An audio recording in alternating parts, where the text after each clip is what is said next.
Opa, seja bem-vindo aqui a mais uma explicação de biologia, trazendo alguns insights principais que você precisa ter sobre, nesse caso, sobre os macrominerais. Não vou fazer sobre outros assuntos, outros tópicos. E aqui vai ser para finalizar os macrominerais, os essenciais pelo menos. Porque eu já comecei falando, né? No primeiro falei sobre o sódio e sobre o potássio, que os dois ali atuam para regular a tua pressão arterial, também são importantes para a transmissão ali dos impulsos elétricos por meio da indução de uma corrente elétrica, né, por conta da carga relativa deles. Eles geram uma polarização, uma despolarização, depois repolarização ali do neurônio, da estrutura nervosa ali. No segundo, eu também falei sobre o... No segundo foi sobre o cloro, que ele é muito importante, mas não a gente não come o cloro em si, não é o Cl somente, é o Cl-, é o cloreto, porque justamente ele tem a função de formar o HCl, né? E é a sua principal função formar o HCl, porque ele se forma lá no teu estômago. E no teu estômago isso é importante para ativar as pepsinas, né? Fazer todo o processo de digestão química das proteínas e ali quando ele se junta, né, é importante saber que ele vai sofrer, né, não é o HCl em si que gera já uma queda no pH para deixar o meio ácido, é a ionização desse ácido, certo? Porque o HCl é um composto covalente, você sabe, né? Porque é formado por uma junção de elementos que têm uma diferença de eletronegatividade menor do que 2 e quer dizer, é maior do que 2, né? Não, é menor do que 2. E justamente por ser menor do que 2, ele não tem essa força, né, de gerar uma dissociação iônica. Eles não têm carga de fato. Eles geram uma ionização lá no teu estômago. Depois tem também a função dele, do cloreto no caso, como sendo ali um substituto do ácido carbônico lá nas suas hemácias, porque as suas hemácias, quando perdem um ácido carbônico, estão perdendo uma carga negativa, né? Porque o HCO3-, ele tem essa carga negativa, quando ele sai, a célula da hemácia ali, né, fica um pouco mais positiva, e o cloreto ele serve justamente para fazer essa supressão, fazer essa substituição, na verdade, dessa carga, né? Porque o cloreto é o Cl-. E depois eu falei sobre o cálcio mais 2 e o magnésio mais 2, que o cálcio é importante para a formação do teu osso, aqui, né? Formação dos dentes também, ele tá ali sob o formato da hidroxiapatita. O cálcio também é responsável pela transmissão dos impulsos elétricos, por te deixar ali acordado. O magnésio já é o inverso, ele vai reduzindo um pouco a atividade das células nervosas, atuando ali como um rival do glutamato. Magnésio também é importante para se ligar ao ATP e fazer com que as tuas enzimas assimilem muito melhor esse formato do ATP, que é o MGATP, ali quando o magnésio está ligado à estrutura completa do ATP. E, né, é importante ter magnésio para o bom sono, boa formação de memórias e bom descanso, hiperativação ali, uma hiperconcentração do cálcio ali no teu sistema nervoso gera um aumento da tua hiperatividade também. Beleza, e esse agora é sobre o fósforo e sobre o enxofre. Então vamos lá fazer a recapitulação de quais são os macrominerais essenciais. Começa com o sódio, né? Deixa eu aumentar aqui a espessura da caneta. Você começa com... tá no máximo já. Então deixa eu aumentar o zoom. Beleza. Você começa aqui com o sódio, mais depois o potássio, mais depois você entra no sódio, potássio, bota o cloro menos, né, que é o cloreto. Sódio, potássio, cloro, aí cálcio, agora, né, cálcio mais 2.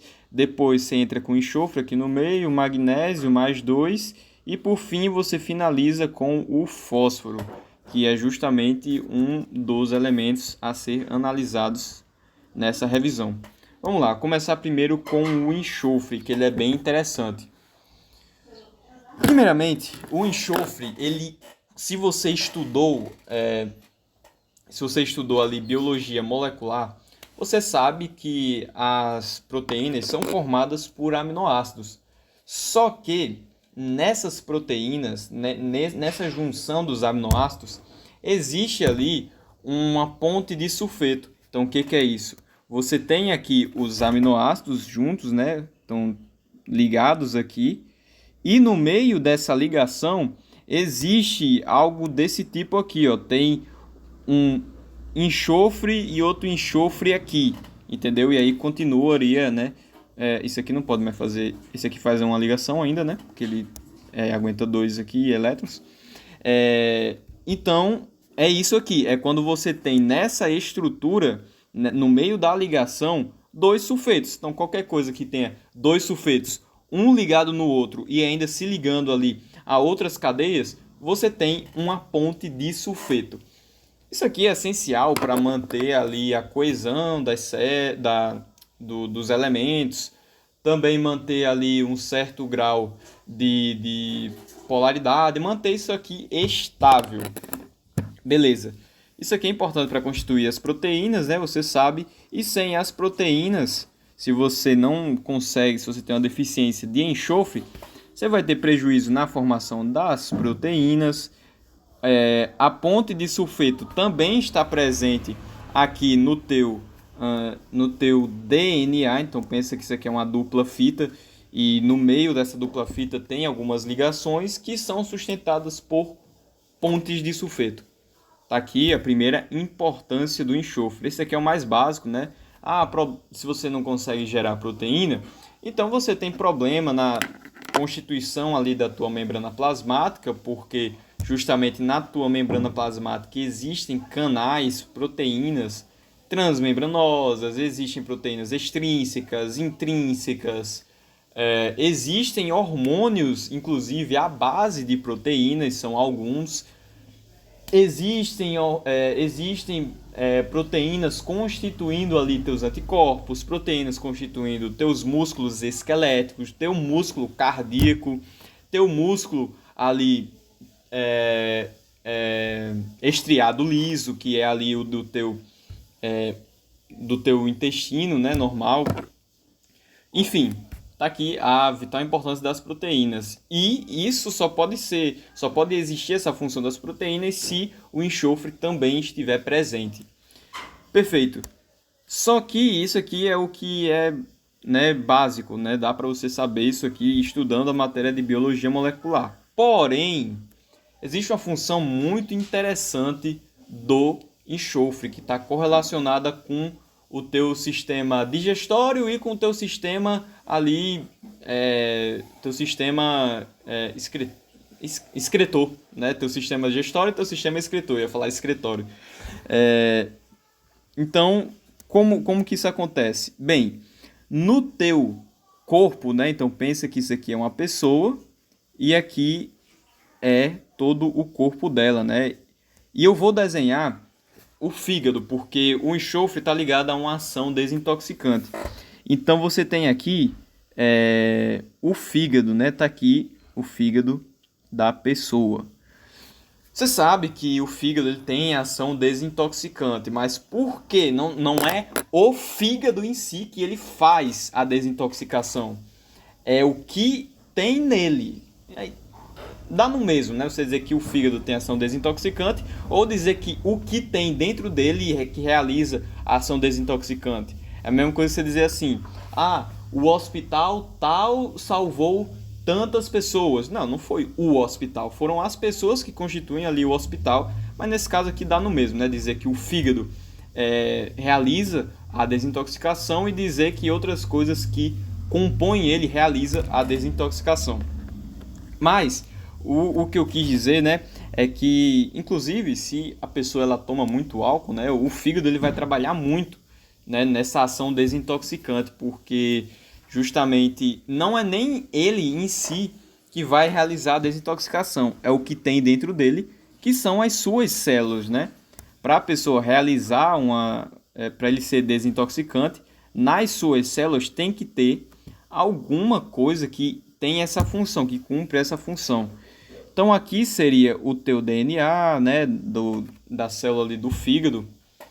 E aqui está o seu... aqui está a estrutura que realiza a desintoxicação. Que no caso vai ser essa daqui, ó. É esse retículo aqui endoplasmático. E ele tem que estar liso, não pode ser o rugoso, né? Porque justamente o liso ele cumpre essa ação desintoxicante, mas se a pessoa toma muito álcool, ela tende a ganhar mais gordura, o corpo dela, né, vai ficar mais concentrado em gordura, especificamente mais aqui na região do tronco, né? Você não vê uma pessoa que toma muito bebida alcoólica com o braço mais cheio, né, ou as pernas, você vê justamente essa região do tronco mais preenchida de gordura. Por quê? Porque o teu retículo endoplasmático liso, ele tem a função de desintoxicar, sim, mas ao mesmo tempo que ele faz isso, ele também gera gorduras. Então a pessoa começa a tomar muito álcool e o retículo endoplasmático liso começa a trabalhar muito, né? Desintoxicando e ao mesmo tempo aumentando a concentração de gordura ali do organismo da pessoa.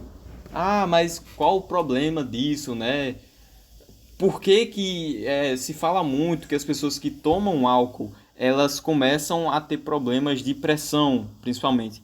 Porque aí isso aqui é outro conhecimento. Porque existe uma coisa chamada...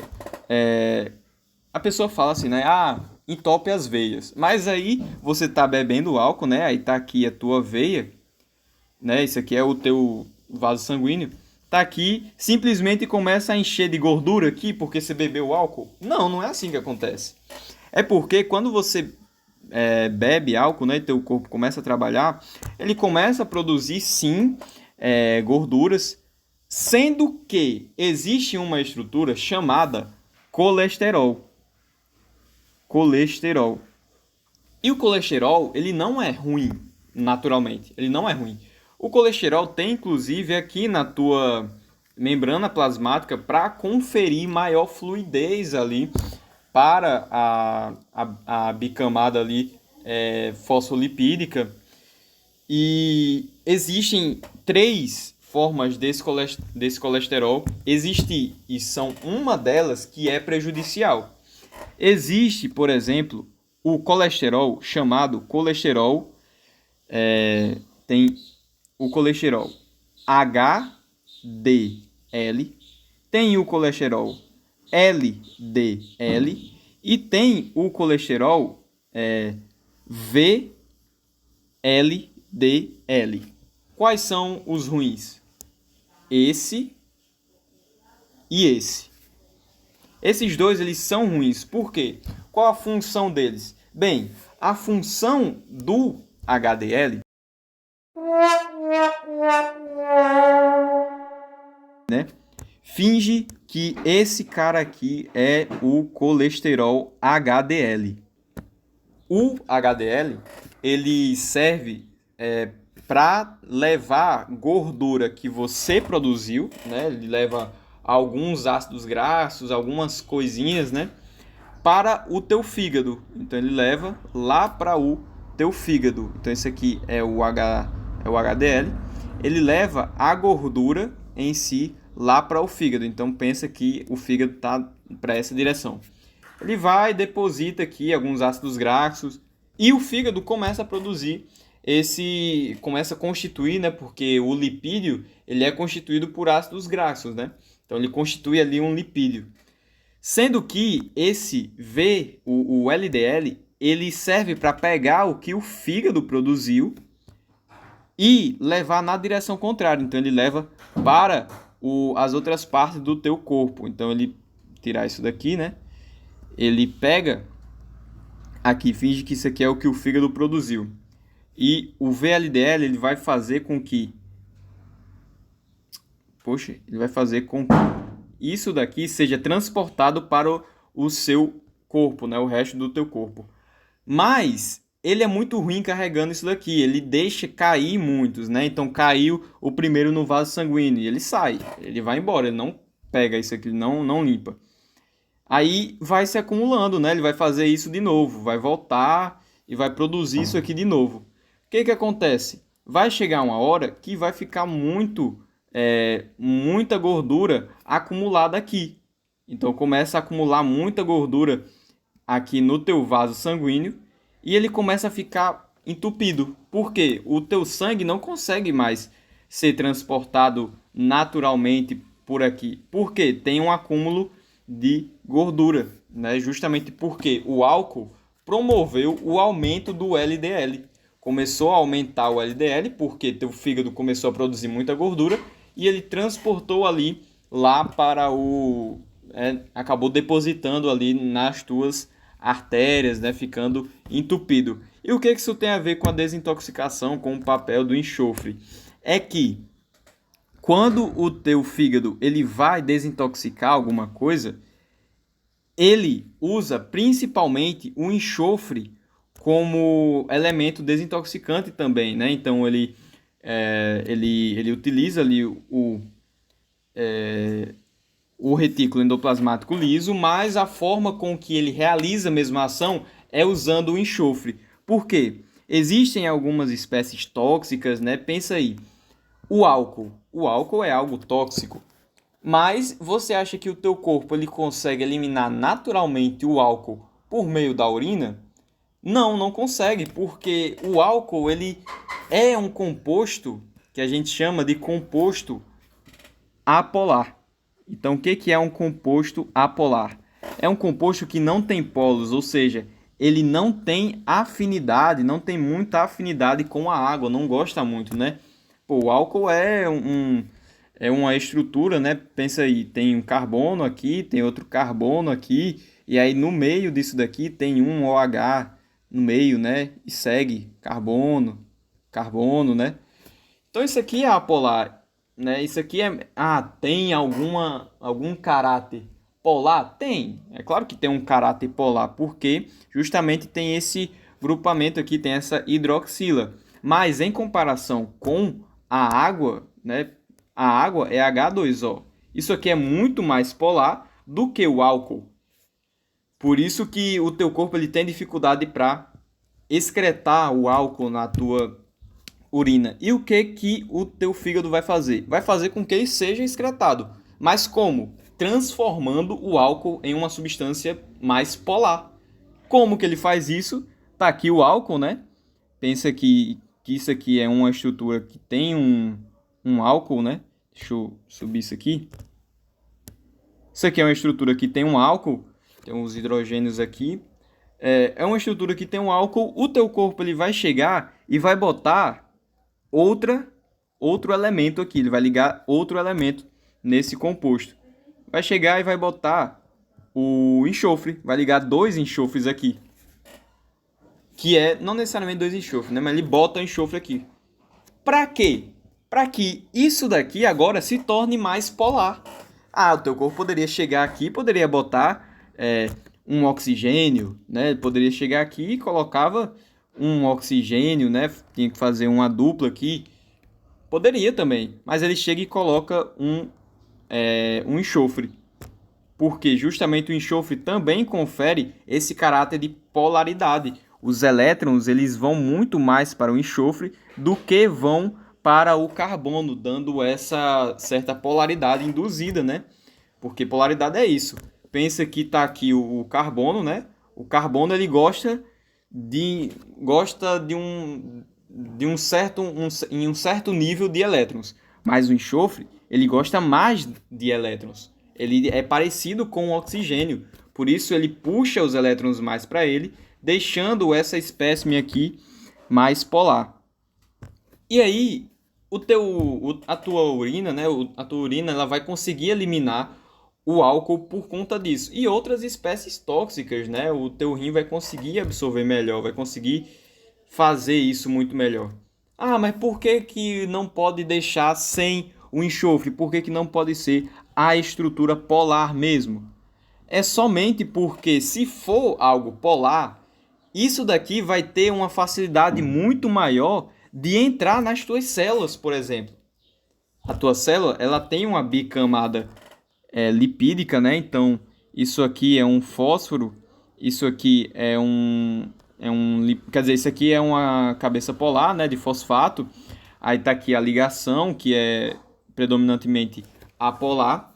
Você pega esse composto de cima, ele vai ter muito mais facilidade de entrar aqui na tua membrana plasmática, né, atravessar e acabar destruindo as tuas células. E o rim ia dificultar a absorção do rim, né? Porque o rim ele ia entender que isso aqui tem que voltar para o teu organismo e não iria excretar, iria sim armazenar isso no teu tecido adiposo, por exemplo. E qual o nome do processo em que o corpo coloca o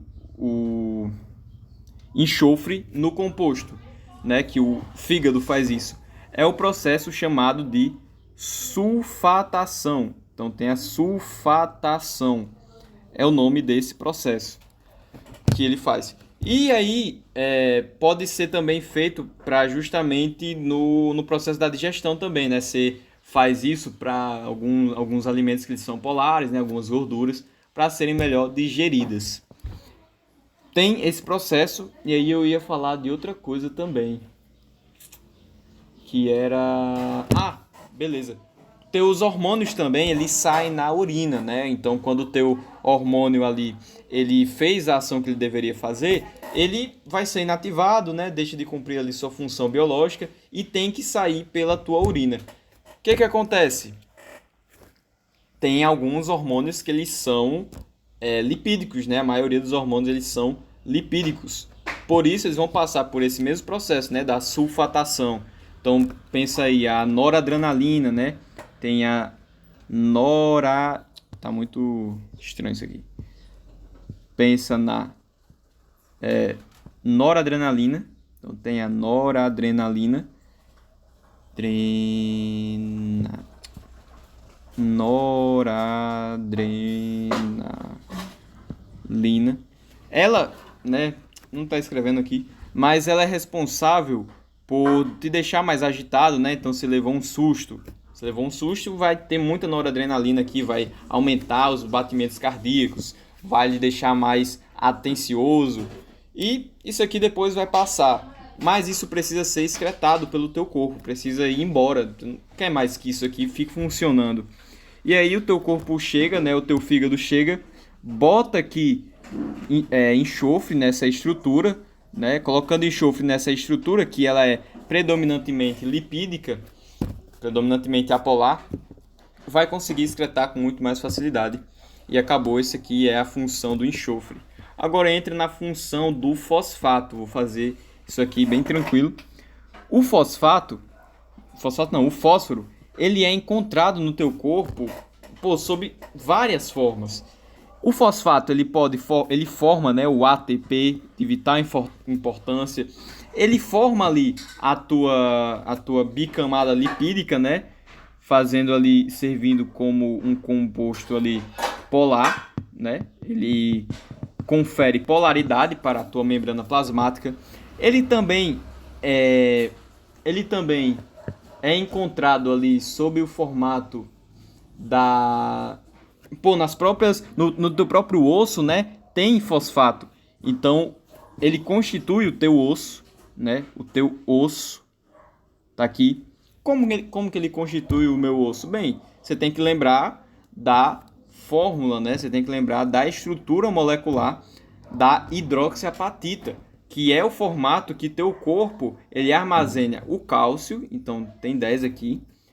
Depois vem o grupamento fosfato, são 6. E, por fim, você bota a hidroxila, que são 2 nesse caso. Pode simplificar, né? Aqui os números. Mas o teu corpo armazena o fosfato também aqui nos teus ossos. Ele serve para constituir o teu osso e é de vital importância isso daqui.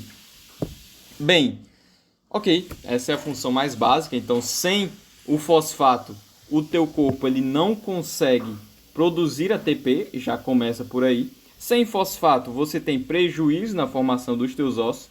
Sem fosfato, você tem prejuízo na polaridade da tua membrana plasmática, né? E agora, um conhecimento bem interessante. sempre que você produz ATP, você pensa, vou produzir ATP para as minhas enzimas, todo o meu corpo usar. Mas uma coisa importante é que como que as enzimas, como que o ATP ele é usado pelas enzimas, né? Para ativar algumas estruturas. Ele é usado da seguinte forma: o teu corpo, né, a tua enzima, isso aqui será a tua enzima. A tua enzima aqui, ela chega segurando o ATP, então aqui tem o ATP, encosta na estrutura que ela quer ativar, então numa proteína, por exemplo, ela tira esse fosfato, tira um fosfato que tem nesse ATP e coloca o fosfato nessa proteína. Então fica um grupo de aminoácidos, né? Agora, pensa aí, isso aqui é a proteína, que é um polímero de aminoácidos, vários aminoácidos aqui, é peptídeo no caso, né? Tá aqui. Para você ativar essa proteína, você chega aqui e injeta um fósforo. Bota um fósforo aqui e ela começa, né? É a chamada fosforilação. Bota o fósforo aqui, isso aqui começa a ficar ativo, né? Começa a ter uma certa função. E para desativar, você também pode fazer a mesma coisa. Tem algo ativado aqui, você pode chegar e botar um fósforo. Isso aqui é desativado. Esse é o mecanismo do fosfato. Deixa eu ver se tem outra coisa. Ele também atua na regulação ácido-base do teu corpo, porque o que o fosfato é, né? O fosfato, ele é derivado justamente desse composto aqui, né? Deixa eu mudar a cor. Ele é derivado desse composto aqui, ó, H3PO4. Aqui o teu corpo ele consegue o fosfato, então você tira esse H3, né? Ficando PO4 elevado a menos 3. Isso aqui tem no seu corpo, isso aqui é tranquilo, e ele serve justamente para regular o nível ácido base. Como assim? Supor que o teu corpo está muito ácido, você tomou ali uma alta dose de refrigerante, né? Qualquer gole de refrigerante já deixa teu sangue muito ácido, mas vamos supor, você tomou uma alta dose de refrigerante, teu sangue está muito ácido, é cerca de 10 mil vezes mais ácido, 10 mil vezes ou mais, e teu corpo precisa regular, ou seja, o que é algo ácido? Para arrênios, uma espécie ácida é toda espécie que libera H+, em meio aquoso. Então, se teu corpo está com muito H+, muito H+, muito H+ aqui. Como que ele pode regular essa quantidade de H+? Ele tem que ligar isso a alguma estrutura. E você pensa que o teu corpo ele vai ligar ao Cl-, por exemplo, então tem um Cl- aqui. Teu corpo ele vai escolher ligar isso a um Cl- para formar o HCl. Isso é um ácido muito forte, vai correr tudo. Não. Então, quem preferencialmente se liga é um ácido ali mais fraco, né? Para juntar ali com um ácido mais fraco. Detalhe, falei uma besteira aqui. Se ele se ligasse ao Cl, então tem um cloreto aqui, não teria problema. Por quê? Porque HCl não é problema. O problema é a alta dissolução desse HCl, entendeu? Então esse HCl, ele libera muito mais facilmente um H+.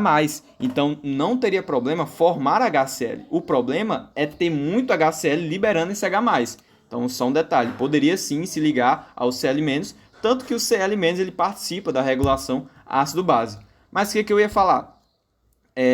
O teu corpo ele liga esses 3 hidrogênios de uma vez a um fosfato, que é menos 3 aqui. Entendeu? Ele se liga aqui e deixa o sangue mais neutro, né? Vai neutralizando o teu sangue. Mas e se eu tomei algo muito básico, né? Tomei ali 10 litros de leite de magnésio, que é muito básico. O leite de magnésio em si é pouco básico, mas se toma muito assim, teu sangue fica muito básico. E aí tem uma alta quantidade de hidroxila aqui, né, prejudicando o nível ácido-base do meu sangue. O que teu corpo faz? Tá aqui, ó. Formou o H3PO4. Ele simplesmente quebra essa ligação aqui, quebrou essa ligação, vai liberar agora o H+, para neutralizar esse meio. Aí libera aqui o H+, né? Libera outro H+, e libera outro H+. E aí neutraliza o meio, né? Deixa o meio mais neutro. E é isso, acabou aqui todos os macrominerais, finalizando aqui com esse que é do enxofre e do fosfato. Deixa eu puxar aqui agora tudo, né? O enxofre é responsável pela constituição das tuas proteínas, ali do teu, por meio das ligações, né, da ponte de sulfeto, porque o enxofre é responsável por conferir maior polaridade. Então, conferindo maior polaridade, isso aumenta, por exemplo, a solubilidade de compostos tóxicos para o teu corpo. Isso é muito importante. E o fosfato, ele é de vital importância para a formação da tua membrana plasmática, para a formação do ATP, constituição do teu osso, né? E também para a regulação ácido-base do teu sangue.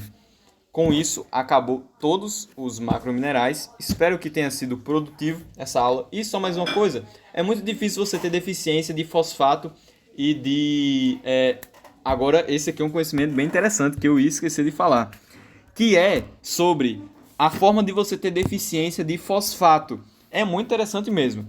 Do enxofre é mais difícil você ter do enxofre, mas do fosfato é possível. Por exemplo, vamos supor que você é uma pessoa muito diabética, né? Ou que precisou passar por uma restrição alimentar severa. Então, teu corpo ali está sem nutriente, está sem açúcar direito para produzir ATP, produzir energia, né? E o fosfato, ele gera o ATP. Então, você está com pouca produção de ATP. O que acontece? Quando você volta a comer, o teu corpo ele vai ver aquilo dali e vai começar a ter uma alta ingestão de fósforo, né? De fósforo, né? Que está nos alimentos. E ele vai ver e vai ficar, caramba, tenho que produzir ATP agora, né? Então ele vai começar a produzir muito ATP em massa, formar ATP em massa. Sendo que você viu que o fósforo ele é responsável por outras coisas. Responsável por constituir tua membrana plasmática e regular ali o nível de acidez e de basicidade do teu corpo. Só que teu corpo ele começa a produzir muito ATP. E isso quando você volta de uma dieta extrema. Começa a produzir muito ATP. E o fósforo ele começa a ser armazenado sob o formato aqui de ATP. Então você não é que tem um prejuízo de fósforo, não é que você tem uma escassez de fósforo. É que você começa a concentrar o fósforo em outra estrutura, que é o ATP agora. E as outras estruturas começam a ter prejuízo. Então essa é uma forma de você ter deficiência de fósforo, não necessariamente pela escassez dele, mas sim pela sua alta concentração em formato de ATP. E é isso, valeu, espero que tenha sido produtivo. Obrigado aí pela atenção.